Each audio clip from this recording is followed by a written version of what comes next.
Good morning student.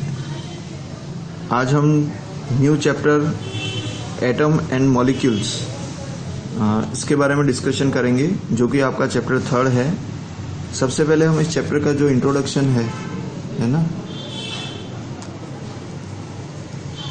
Introduction, इसका परिचय कि जो एटम है, एटम एंड जो मॉलिक्यूल हैं, तो ये किस तरह से इनकी डेफिनेशन आई या ये वर्ड कैसे आया, उसके बारे में हम डिस्कस करेंगे। तो एक बार इंट्रोडक्शन जैसे आपके बुक के अंदर दिया हुआ है उसी को देखते हैं अपन।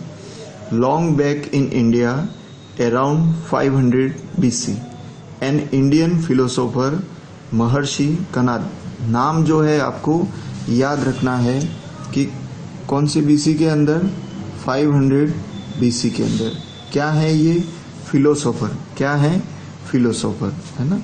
तो आप जब भी पढ़ रहे हैं तब उसी तरह से ध्यान रखना है, ये फिलोसोफर है ना, इस तरह से कि 500 BC के अंदर जो इंडियन फिलोसोफर हैं, कौन से फिलोसोफर?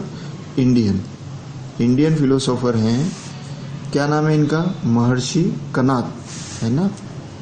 महर्षि, जैसे अपन महर्षि बोलते हैं, है ना, वास्तव में वो क्या होता है? महर्षि होता है वर्ड, है ना, प्रोनाउंसिएशन। महर्षि कनाद, है ना, जो इंडियन फिलोसोफर जो हैं उन्होंने, तो उन्होंने ये जो आइडिया है, कौन सा idea? Divisibility of a matter, है ना, डिविजिबिलिटी ऑफ मैटर। इसको उनका जो दर्शन था, शास्त्र जिसे अपन बोलते हैं, है ना, जैसे अभी साइंटिस्ट होते हैं, ऐसे पहले सारे जो फिलोसोफर्स थे, महर्षि थे, वो इन सारी चीज़ों को देख करते थे। तो डिविजिबिलिटी ऑफ मैटर, उन्होंने अपना जो दर्शन था, वैशेषिक दर्शन, है ना। कौन सा दर्शन था? नाम आपको याद रखना है, जो स्पेलिंग दी हुई है VAISESIK, वैशेषिक दर्शन, है ना। इस दर्शन का नेम है, आपको याद रखना। तो उसके अंदर उन्होंने ये डिविजिबिलिटी ऑफ जो मैटर है उसके बारे में डिस्कस किया। अब उन्होंने उसमें क्या कहा? ही सेड, उन्होंने कहा, if we go on divisibility of matter we shall get smaller and smaller particle, है ना। समझ में आया आपको कि अगर हम कोई भी मैटर है उसको हम तोड़ते जाएंगे, छोटे छोटे पीसेस के अंदर उसको तोड़ते जाएंगे, पार्टिकल, तो लास्ट में अपने को क्या मिलेगा? स्मॉलर पार्टिकल मिलेंगे, है ना। जिस एक स्टेज ऐसी आ जाएगी जिसको अपन और उसको तोड़ नहीं सकते। Stage would come beyond which further division will not be possible, ठीक है ना। तो उस एक स्टेज पे आके, जैसे आप मान लो कि चौक है ना, इतनी अपने पास में क्या है? चौक है। अब चाक के अपन ने 2 पीस कर दिए, है ना, इक्वल, जैसे मैं अभी समझाने के लिए बना रहा हूँ, और इसके 4 पीस इस तरह से हो गए। तो और उसको प्रेस कर दिया अपन ने, पूरा क्या हो गया? पाउडरी सब्सटेंस एकदम से चेंज हो गया, ये हाथ में आ गया, अपने फिंगर पे आ गया। अब इसको और अगर आप तोड़ना चाहो, इसका और डिवीजन करना चाहो, तो क्या ये पॉसिबल है? नहीं पॉसिबल है। तो क्या आ जाएगा? एक स्टेज आ जाएगी जहां पर क्या होगा, ये जो मैटर है वो और further which further division will not possible, और उसको अपन छोटे पार्टिकल्स के अंदर तोड़ नहीं सकते। तो ये जो स्मॉलर पार्टिकल हैं, कौन सा? Smallest particle, smallest particle which can't division, है ना। इस तरह से अपन एक बार समझने के लिए लिख लें तो smallest particle which can not division, या डिविजिबल, है ना, डिविजिबल लिख सकते हैं, डिवीजन लिखते हैं, तो वो क्या कहलाएगा? परमाणु। क्या कहलाएगा? परमाणु। देखो हिंदी के वर्ड भी हैं, परमाणु और अणु, तो ये हिंदी का वर्ड है परमाणु, PARMANU। This concept was further elaborated by the another Indian philosopher. तो सबसे पहले जो एटम के बारे में, डिविजिबिलिटी ऑफ एटम है, उसको किसने समझाया? महर्षि कणाद ने। किसमें समझाया? उनका जो दर्शन था, वैश्विक दर्शन है, वैशेषिक दर्शन, तो उसके अंदर डिवाइडिंग जो मैटर है उसके बारे में बताया। फिर इसी कंसेप्ट को आगे और जो दूसरे इंडियन फिलोसोफर्स से, है ना, जो क्या नाम था इनका, पकुदा कात्यायन, है ना, स्पेलिंग आपको याद रखनी है, PAKUDHA, ये नाम याद रखना। दोनों इंडियन फिलोसोफर्स के, महर्षि कणाद के और इनके, पकुदा कात्यायन। कात्यायन सेड, अब उन्होंने कहा, this particle normally exist in the combined form which give us various state of a matter. अब महर्षि कणाद ने तो क्या कहा कि मैटर को जब हम डिवाइड करेंगे, है ना, उसको स्मॉलर पार्टिकल के अंदर ब्रेक डाउन करेंगे तो एक स्टेज ऐसी आएगी जब वो फर्दर डिविजिबल नहीं होगा, तो उसे परमाणु कहा। लेकिन इन्होंने क्या कहा कि नेचर के अंदर जो मैटर एग्जिस्ट करता है, जो चीज़ें अपन देख रखी हैं, वो इन छोटे छोटे जो पार्टिकल्स है जब आपस में कंबाइन होते हैं तो उससे बनता है। जैसे देखो, अगर अपन ऑक्सीजन गैस की बात करें तो क्या फार्मूला होता है, O2 होता है। तो नेचर के अंदर जो ऑक्सीजन गैस है वो दो ऑक्सीजन जो एटम है उससे मिलकर ये क्या बनी होती है, ऑक्सीजन बनी हुई होती है, ठीक है। जैसे वाटर है तो वाटर का फॉर्मूला क्या होता है, H2 होता है। तो इसमें हाइड्रोजन कितने हैं, 2 एटम हाइड्रोजन के और एक क्या है, ऑक्सीजन। ये सब आपस में क्या हो गए, कंबाइन होके ये H2 बना है, ठीक है। कैसे कंबाइन होते हैं, कैसे मॉलिक्यूल बनते हैं, कैसे कंपाउंड बनता है, सब्सटेंस बनता है, वो अपन आगे बात करेंगे इस चैप्टर के अंदर। पर दूसरे जो इंडियन फिलोसोफर जो हैं, पकुदा कात्यायन, इन्होंने क्या कहा वो आपको ध्यान रखना है, और इन्होंने क्या कहा वो भी। तो जब छोटे जो पार्टिकल्स हैं, जो पार्टिकल या एटम है, particles normally exist in the combine from which give various state of matters. Particle आपस में मिलकर क्या बनाते हैं, मैटर बनाते हैं, ठीक है।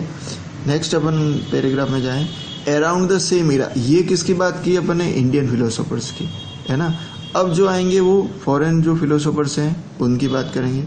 अराउंड द सेम इरा, कौन से इरा के अंदर, 500 BC के अंदर ही, ठीक है ना, जब इंडियन फिलोसोफर्स ने ये बताया। सो अराउंड द सेम इरा।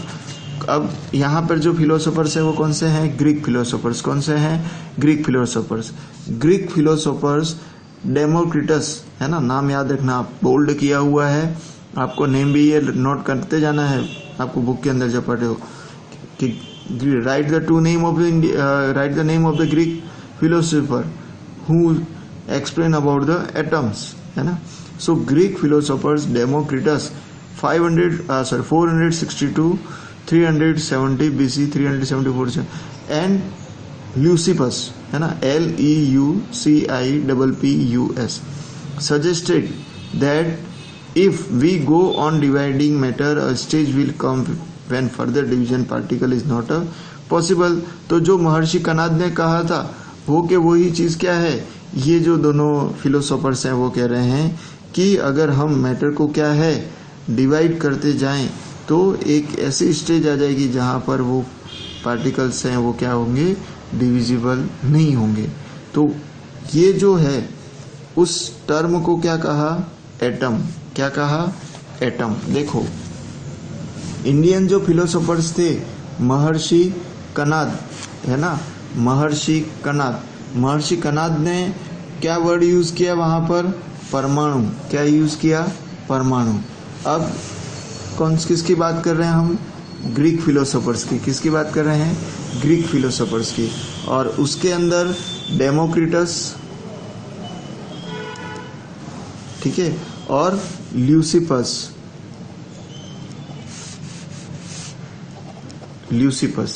इन्होंने भी डेफिनेशन तो वो महर्षि कणाद ने जो दी थी वो ही दी, लेकिन इन्होंने परमाणु की जगह पे इसको क्या कहा, एटम कहा। जो स्मॉलेस्ट पार्टिकल है उसको क्या कहा, एटम कहा, ठीक है। और इन्होंने क्या कहा था, परमाणु कहा था, ठीक है, ये डिफरेंस है। सो एटम क्या है, विच मीन्स इनडिविजिबल, है ना, इनडिविजिबल। एटम का मतलब क्या हो गया, एटम मतलब इनडिविजिबल, और उसको तोड़ा नहीं जा सकता है। However experimental work validated this idea not be done till the 18th centuries, ठीक है। ये सिर्फ फिलोसॉफिकल था, सिर्फ उन्होंने अपना मत रखा था कि इस तरह से होता है, उन्होंने डिफाइन किया था, पर एक्सपेरिमेंटली इसका कोई प्रूव नहीं था। Ideas could not be done, 18th century तक इसको एक्सपेरिमेंटली प्रूव नहीं किया गया था। लेकिन today we know that an atom is and how it is responsible for different property of the substance. आज क्या है, साइंटिफिकली सारा प्रूव हो चुका है, एक्सपेरिमेंटली सभी चीज़ें होती हैं, तो हम ये बता सकते हैं कि हम समझ सकते हैं, समझ रहे हैं, हमें मालूम है ना, पढ़ रहे हैं कि एटम है वो किस तरह से एक दूसरे से डिफरेंस है, क्या प्रॉपर्टीज है उसकी, किस तरह से सब्सटेंस बनता है वो। तो इस चैप्टर के लिए मेनली क्या डिस्कस करना है, in this chapter we shall study about the atom. किसके बारे में पढ़ेंगे, एटम के बारे में, मॉलिक्यूल के बारे में, इससे रिलेटेड जो एस्पेक्ट हैं जैसे कि एटॉमिक, मॉलिक्यूलर मास क्या होता है, मोल कंसेप्ट क्या होता है, मोल मासेस क्या होते हैं, ये सब इस चैप्टर के अंदर मेनली पढ़ने वाले हैं, ठीक है ना। कंटेंट जो इस चैप्टर का है, जो आपके आगे जाके केमिस्ट्री का पूरा एक बेसिक बनेगा और उसके आगे आप स्टडी करेंगे, तो ये आपके बहुत इंपॉर्टेंट चैप्टर है जो केमिस्ट्री के बेसिक को क्या है क्लियर करता है। अब और आगे देखें, है ना, जो पैराग्राफ में और क्या दे रखा है, man has always been curious to know how such large number of different substance could be formed in the nature, है ना। स्टार्टिंग से जब से ह्यूमन लाइफ एग्जिस्ट हुई है, उसने नेचर को स्टडी किया, नेचर के बारे में, नेचर के अंदर वो रहा है, अपनी लाइफ उसने उसमें सस्टेन की है, तो नेचुरल जो चीज़ें हैं उसके बारे में उसको देखने की उसके अंदर जिज्ञासा, क्यूरियोसिटी जिसे कहते हैं कि कैसे ये चीज़ बनी, नेचर के अंदर कैसे आई, सन को देखा, सन कैसे आया, मून कैसे आया, स्टार्स क्या है, प्लैनेट क्या है ना, वो सारी चीज़ कैसे बनी उसको जानने की उसके अंदर क्या थी, जिज्ञासा थी। Scientist had been working toward an answer to this question since the 13th centuries. From the result obtained, it became clear that compound formation is governed by the same quantity relationship. This lead to development of the various law of chemical combination. ठीक है, कोई भी substance बन रहा है, matter बन रहा है, तो सबसे पहले इसके अंदर क्या है, कुछ क्वांटिटेटिव रिलेशनशिप है ना। कुछ खाना भी बना रहे हैं तो उसके अंदर सब चीज़ें क्या है, एक थोड़े थोड़े अमाउंट में डाली जाती हैं, तो एक समझने के लिए है, तो ये क्वांटिटेटिव रिलेशनशिप है। मिठाई बना रहे हैं तो उसके अंदर बेसन है, बेसन के अंदर कितनी शक्कर गिरेगी, कितना घी उसके अंदर यूज होगा, है ना। तो नहीं तो ज़्यादा शक्कर यूज कर ली तो मिठाई ज़्यादा मीठी बन जाएगी, कम यूज करेंगे तो कम मीठा बन जाएगा। तो ये एक क्वांटिटेटिव रिलेशनशिप को आपको एक्सप्लेन करने के लिए एग्जाम्पल दिया है।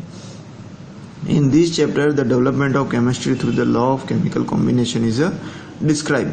तो ये आपका क्या था, एक तरह से आपको इंट्रोडक्शन दिया है कि एटम और जो मॉलिक्यूल के बारे में अभी अपन और आगे बात करेंगे, लेकिन एटम जो वर्ड है वो किस तरह से आया, फिलोसॉफिकली और साइंटिफिकली कैसे प्रूव हुआ, इसके बारे में हम आगे जो प्रूव करने के लिए लॉ ऑफ केमिकल कॉम्बिनेशन है उसके बारे में हम क्या है इसको पूरा डिस्कस करेंगे।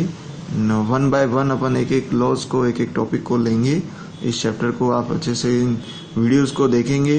नोट्स जहां आपको कहा है कि इसको आपको लिखना है कॉपी के अंदर, आप अंडरलाइन कर लो, तो उसे आप लिख के अच्छे से आपको क्या है याद करना है। Okay, thank you.